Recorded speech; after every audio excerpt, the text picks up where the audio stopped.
HSC 2025 physics first পেপারের solution নিয়ে আসলাম ঢাকা বোর্ডের। তো প্রথম কোশ্চেনটি হচ্ছে ভেক্টরের। আচ্ছা, শুরু করা যাক।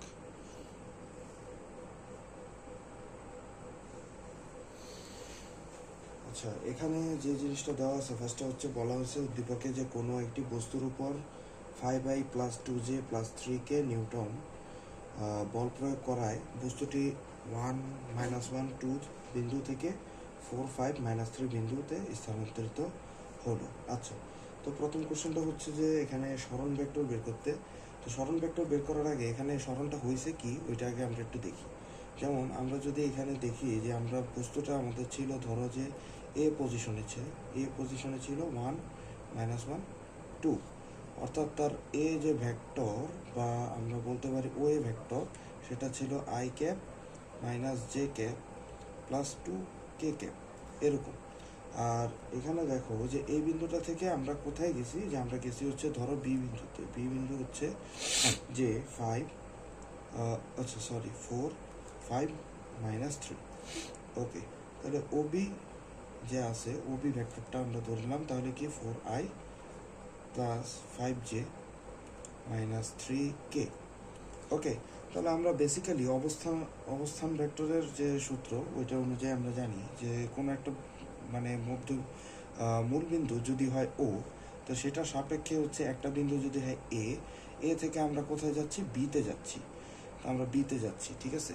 তো তাহলে আমরা ফার্স্টে কি, আমরা এ থেকে কোথায় যাচ্ছি, বিতে। তাহলে আমাদের বের করতে হবে কি এ থেকে বি, অর্থাৎ এটাকে আমরা যদি ত্রিভুজ নিয়মের সাহায্যে আমরা করি, তো তাহলে হচ্ছে আমরা কি পাইতে পারি, এটা বেসিক্যালি যে এই সিস্টেমে যদি আমরা ত্রিভুজ নিয়মটা যদি অ্যাপ্লাই করি, তাহলে হচ্ছে আমরা A B vector = O B vector - O A vector পেতে পারি, ঠিক আছে। আচ্ছা, ঠিক আছে, তাহলে হচ্ছে যে আমরা ও বি ভেক্টর থেকে ও এ ভেক্টরটাকে জাস্ট মাইনাস করলে আমরা এখানে কতটুকু সরণ করছি, অর্থাৎ এ থেকে বি পর্যন্ত যেতে কত ভেক্টর প্রয়োজন হয়েছে সেটা আমরা বের করতে পারি। অর্থাৎ 4i + 5j -3k 4i + 5j - 3k, এটা হচ্ছে কি ওবি মাইনাস ও এ থেকে কে আছে i cap - j cap + 2k cap. Okay, তাহলে আমরা মাইনাস করে দিই যে i থেকে i মাইনাস করলে আসে হচ্ছে 3i ক্যাপ, আর 5 থেকে মাইনাসে প্লাস j করলে হচ্ছে 6j ক্যাপ, আর মাইনাসে প্লাসে মাইনাস হয়ে যায় -5k ক্যাপ। আর এটাই হচ্ছে আমাদের সরণ, যেটা এখানে হচ্ছে আমাদের জানতে চাইছে হচ্ছে যে সরণ ভেক্টর, অনলি সরণ ভেক্টর, মানে এইটা এতটুকু পর্যন্ত অ্যান্সার করলেই হয়ে যাবে। মানে এটা তার মান, মানে সরণের মান চাইলে হচ্ছে এটাকে আমরা আবার স্কোয়ার করলে রুট করলে আমরা পেয়ে যেতাম, ঠিক আছে।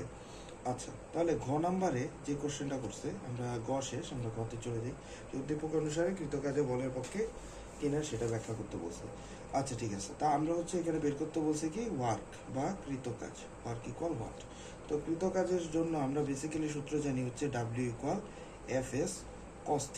এটা হচ্ছে আমরা ছোটবেলা থেকে পড়ে আসছি, কিন্তু এই সূত্রটা আসলে আসছে হচ্ছে যে F vector dot S vector. আমরা জানি কোনো কিছু ডট গুণফলের রেজাল্টই হচ্ছে তাদের মধ্যবর্তী কোণের cos θ এর গুণফল। আচ্ছা, তাহলে আমরা W = F vector dot S vector, অর্থাৎ আমাদের এখানে F ভেক্টর কি দেওয়া আছে বলতো, ফার্স্টেই তো দেওয়া আছে যে 5i + 2j + 3k। আর এখানে একটু আগে আমরা সরণ কতটুকু হয়েছে সেটা আমরা বের করে আসছি না, যে সেটাই আমাদের কি সরণ ভেক্টর বা S vector, 3i + 6j - 5k, ঠিক কিনা।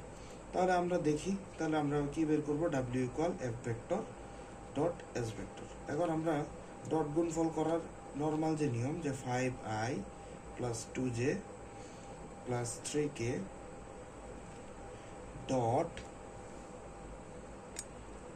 ডট এরপর হচ্ছে কি 3i + 6j - 5k, এটা নর্মালি আমরা লিখলাম। এখন হচ্ছে i এর সাথে i এর গুণ, j এর সাথে j এর গুণ, k এর সাথে k এর গুণ, সিম্পল গুণ।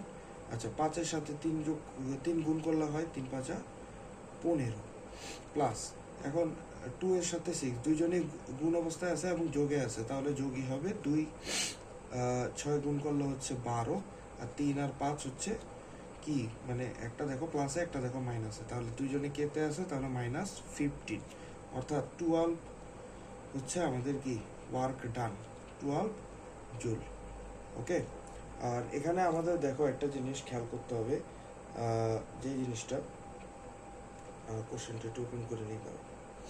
আচ্ছা, এখানে হচ্ছে আমাদের বলে দিছে যে আমাদের ফোর্সটা হচ্ছে নিউটন, আর এই যে এখানে দেখো যে বস্তুর অবস্থানের ব্যাপারে আমাদের মানে এটা কি, এই যে অবস্থানটা কি মিটারে হয়েছে নাকি, মানে অবস্থানটার সম্পর্কে আমাদের তেমন একটা ভালো ধারণা দেওয়া হয়নি।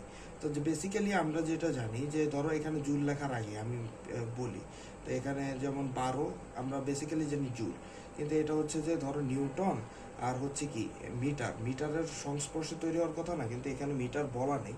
সো এখানে তোমার যদি এককটা তোমরা জুল লেখো অথবা নিউটন মিটার লিখে আসো, তাহলে এই জিনিসটা নিয়ে হচ্ছে যে একটু কনফিউশন ক্রিয়েট হইতে পারে। আর বেসিক্যালি সবচেয়ে বেশি ইজি যেটা হয় যে এখানে লিখে দেওয়া একক। ঠিক আছে, আমার মতে এটাই হওয়া উচিত।